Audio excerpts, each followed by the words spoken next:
आज हम एक ऐसे चोर की कहानी आपको दिखाने वाले हैं जो कि एक अमीर आदमी की पेंट हाउस में चोरी करने के लिए गया हुआ था, लेकिन वहां पर उसके साथ कुछ ऐसा हुआ जो वो कभी सपने में भी सोच नहीं सकता। और उसके लिए वो पेंट हाउस कोई घर नहीं बल्कि सिर्फ एक पिंजरा बन के रह गया, जिससे निकलने के लिए उसे वो सब करना पड़ा जो एक इंसान अपने सपने में भी ना करना चाहे। तो कहानी की शुरुआत होती है और हमें एक बहुत ही शानदार और लाजवाब पेंट हाउस दिखाया जाता है। सीन शिफ्ट होता है और नीमो नाम का एक चोर पेंट हाउस में पेंटिंग चुराने के लिए घुस जाता है।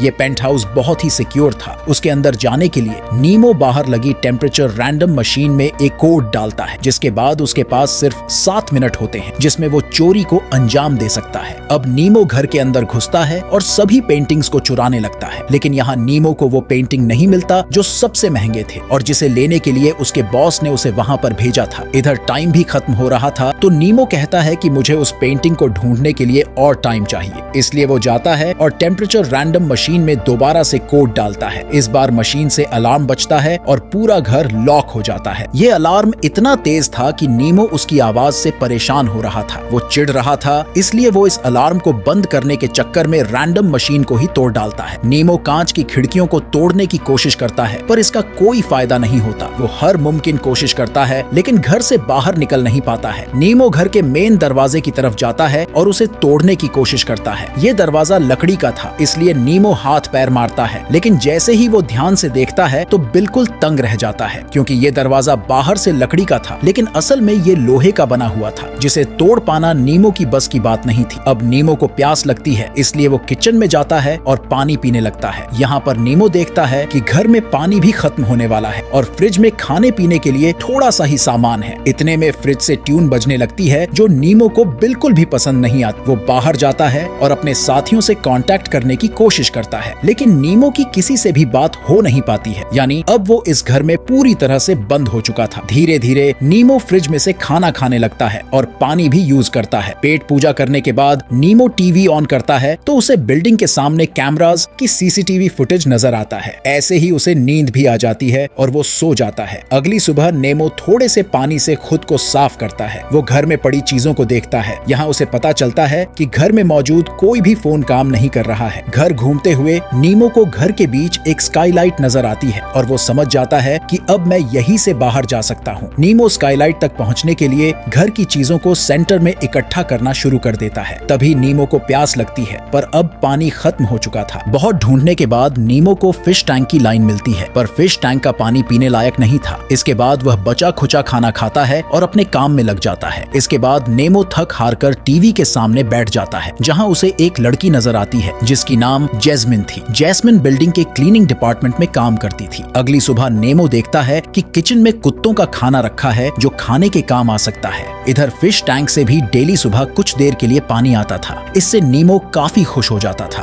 अब नीमो घर का फर्नीचर तोड़ता है और स्काईलाइट तक पहुंच जाता है। यहाँ नीमो नोटिस करता है कि अगर मुझे बाहर जाना है तो इस कांच को हटाना होगा, जो कि बहुत ही मुश्किल काम था। तभी वह नीचे उतरता है। यहाँ जैस्मिन उसे पेंट हाउस के बाहर सफाई करती हुई नजर आती है। नीमो फौरन ही दरवाजे के पास जाता है और जोर जोर से चिल्लाता है, लेकिन जैस्मिन को उसकी आवाज सुनाई नहीं देती है और वो वहाँ से चली जाती है। ये देखकर नीमो बहुत गुस्सा हो जाता है। काफी दिन बाद घर के टेम्परेचर अपने आप से हॉट से कोल्ड हो जाता है, जो नीमो को काफी रिलैक्स फील करवाता है। नीमो को घर में एक पेंटिंग नजर आती है जिसमें बहुत सारे लोग एक प्लेन में जाने के लिए इंतजार कर रहे थे। समय बीतता रहता है और नीमो घर से बाहर निकलने की कोशिशों में लगी रहती है। अब वो फिश टैंक से आने वाले पानी को अपने लिए स्टोर कर लेता है और कुत्तों के खाने को खाकर अपना काम चलाता है। अब वो घर में रखे एक ग्लास को तोड़ता है और अपने लिए एक चश्मा बनाता है, ताकि स्काईलाइट की लकड़ी को तोड़ते समय उसकी आंखों को कोई परेशानी ना हो। नीमो घर में बिल्कुल अकेला था, इसलिए अब उसके दिमाग पर अकेलापन हावी होने लगता है। धीरे धीरे उसका बर्ताव भी बदलने लगता है। अगली सुबह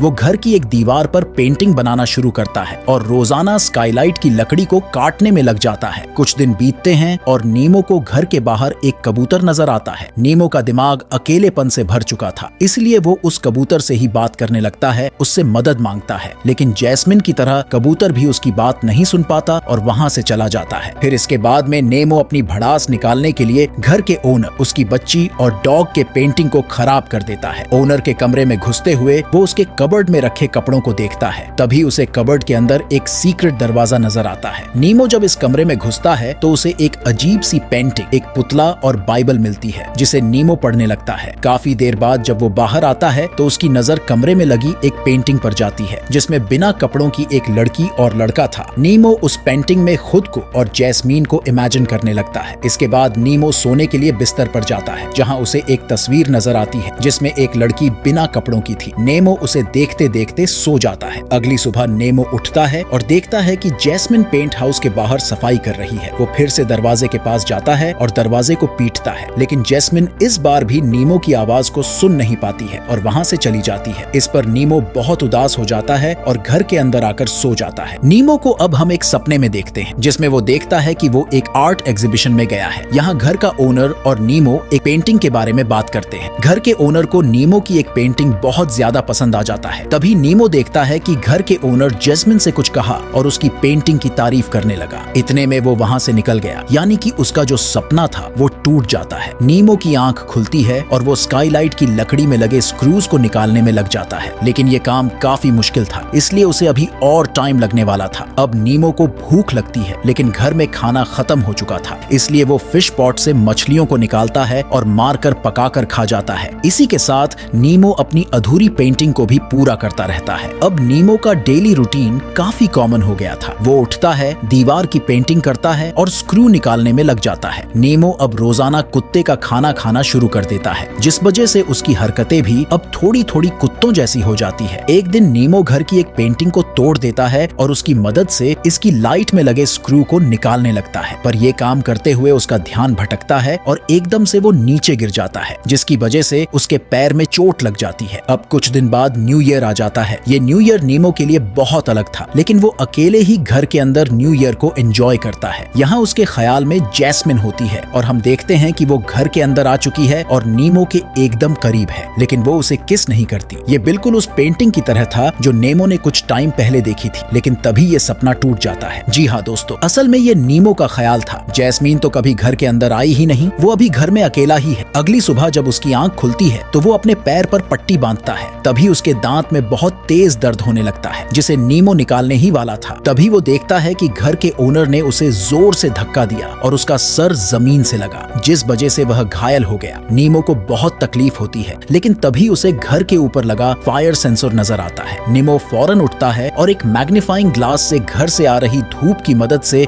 डस्टबिन में रखे कुछ पेपर्स को जला देता है। इसके बाद वो एक मशाल बनाता है, उसे जलाता है और मशाल की मदद से घर में लगे फायर सेंसर को एक्टिवेट कर देता है, लेकिन इससे पूरे घर में पानी गिरना शुरू हो जाता है। वो कैमरा देखने के लिए टीवी के सामने जाता है, लेकिन पानी टीवी के ऊपर भी गिर रहा था। इस वजह से टीवी भी खराब हो जाती है और नीमो घर के बाहर का नजारा भी नहीं देख पाता है। ये देखकर नीमो की हालत खराब हो जाती है और अब पूरा घर ही पानी पानी हो जाता है। नीमो को बहुत गुस्सा आता है, पर वो कुछ कर नहीं सकता था। बाहर भी किसी को पता नहीं चलता है कि अंदर क्या चल रहा है। नीमो एक कोने में बैठ जाता है और कुछ घंटों के बाद पानी गिरना बंद हो जाता है। अगले दिन वो घर में पड़े पड़े बाइबल पढ़ता है, जिसमें उसे अपनी गलतियों का एहसास होने लगता है। वो समझ जाता है कि मैंने कहा और क्या क्या गलतियां की हैं, लेकिन अब वो कोई गलती नहीं करना चाहता था, इसलिए वो स्काईलाइट को खोलने में लगा रहता है। कुछ दिन बाद हम देखते हैं कि नेमो ने स्काईलाइट के 12 स्क्रू निकाल लिए हैं। इधर उसने दीवार पर जो पेंटिंग बनानी शुरू की थी वो भी अब पूरी हो चुकी है। इसके बाद नेमो अपनी स्कूल की एक कहानी को दीवार पर लिखता है, साथ ही घर के ऑनर के लिए एक छोटा सा मैसेज भी लिखता है। मैसेज में नीमो लिखता है कि ये तुम्हारे लिए एक घर होगा, लेकिन मेरे लिए ये सिर्फ एक पिंजरा है, सिर्फ एक पिंजरा जहाँ मैं कैद रहा। घर को तबाह करने के लिए माफी चाहूंगा, लेकिन ये सब मैंने जानबूझकर नहीं किया। लेकिन किसी भी चीज को दोबारा बनाने के लिए बहुत जरूरी है कि पहले उसे तबाह किया जाए। उसके बाद नीमो ये भी लिखता है कि उसने घर के ऑनर के लिए कौन कौन सी पेंटिंग छोड़े हैं और कौन कौन सी गायब होने वाली है। इसके बाद नेमो अपने कपड़े पहनता है और फर्नीचर से होते हुए स्काईलाइट के पास पहुंचता है। यहाँ पे हम देखते हैं कि अब नीमो स्काईलाइट के कांच को निकाल रहा है और फाइनली उसने वो कांच निकालकर फेंक दिया है। इसके बाद हमें नीमो नजर नहीं आता। या तो उसने विंडो से कूदने की कोशिश की होगी, अगर ऐसा किया होगा तो वो मारा गया होगा, या फिर उसने वहां से किसी को बुलाने की कोशिश की होगी और उसकी जान बच गई होगी। दोस्तों, आपको क्या लगता है? कमेंट में जरूर बताइएगा। मिलते हैं एक और मजेदार कहानी के साथ, तब तक के लिए टेक केयर।